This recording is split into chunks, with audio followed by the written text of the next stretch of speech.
Hey friends, welcome back to the channel. If you're new here, I'm Lauren, and I help busy adults learn piano in a way that actually makes sense for real life.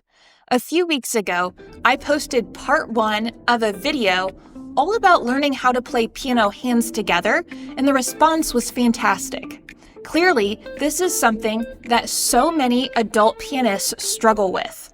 So today, this is part 2. And instead of just talking about hands together in theory, we're going to walk it through using a real song, Amazing Grace, so that you can see exactly how to think, how to practice, and why your brain freezes when you try to put both hands together. If you've ever said, I can play both hands separately fine, but together it completely falls apart, you're in the right place. Before we jump in, let me give you a super quick recap from part 1, because this really matters. One of the biggest mistakes adult beginners make is thinking, I just need more time learning how to play hands together. But unfortunately, that's not really the real issue. The real issue is that your brain has not yet organized the information. Hands together is not a finger problem. It's actually a coordination and processing problem. So today, we're going to slow this way down and give your brain fewer things to juggle at once. I chose Amazing Grace very intentionally. Here's why. The rhythm is predictable, the melody is familiar, and the harmony doesn't change too fast. And most adults already know how it sounds. That's important because familiarity reduces the cognitive load. If your brain already knows how the song goes, it has more space to focus on coordination instead of just survival. So, if you've been struggling with hands together, this is actually a great song to work with. Step 1 is to choose a thinking hand. Here's the first thing most method books don't tell you. When you play hands together, one hand must become the thinking hand. Usually that's the right hand for most melody-based songs like Amazing Grace. That doesn't mean, though, that the left hand doesn't matter. It means the right hand is the leader and the left hand is the support system. So before you even try hands together, ask yourself, which hand am I thinking about more? If the answer is both equally, that's part of the problem. I'm going to play a little bit of the right hand melody of Amazing Grace. Notice how it goes up and down and listen to the general shape of the melody.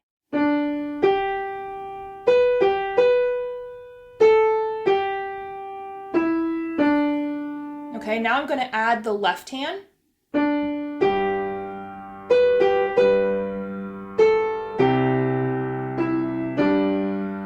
So both hands were playing at the same time, but they weren't receiving equal attention.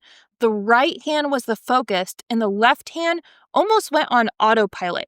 So this is step 1 in reducing overwhelm in your brain. Here's another big hands together breakthrough. Stop trying to line up every single note. Instead, just line up the landmark notes. A landmark note could be things like chord changes, long notes, or phrase beginnings. So in Amazing Grace, the left hand often changes when the phrase changes. Instead of thinking every note has to match perfectly, what you should think instead is, where do the hands arrive together? That's coordination, and you don't have to think about every single note. Okay, now I'm going to play that same little phrase again, but notice how I'm aiming for arrival notes. Arrival note 1. Arrival note 2. Arrival note 3. Arrival note 4. So instead of trying to micromanage every single note, I'm just zooming out and trying to find the main destinations in each phrase. Step 3 is rhythm first and notes second. All musicians know that rhythm is king. This part is huge. If hands together feels messy, the problem is most likely the rhythm and not the notes. So here's a practice trick I love for adults. Before playing, tap the right hand rhythm, then tap the left hand rhythm. Then tap both of them together, but make sure you're not at the piano.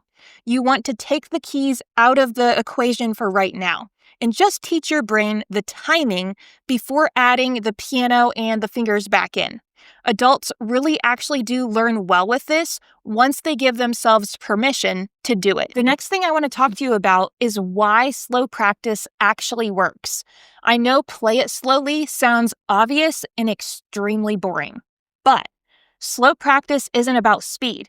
It's really about giving your brain time to predict what's coming next, reducing panic, and also building coordination that actually sticks. So if you only ever practice at the edge of failure, your brain stays in survival mode. Slow practice is how you teach safety to your brain. To play hands together successfully at the piano, we need to choose a thinking hand, focus on landmarks, not every note, and prioritize rhythm as well as slow everything down. That combination is how hands together suddenly becomes manageable, especially for adults who didn't grow up playing. If this video helped you, make sure to watch part 1 if you haven't already. I'll link it below. And in part 3, I'll be sharing what to do when hands together suddenly falls apart again, and how to fix coordination issues without starting over. Don't forget to subscribe if piano is part of your life right now, and I'll see you in the next video.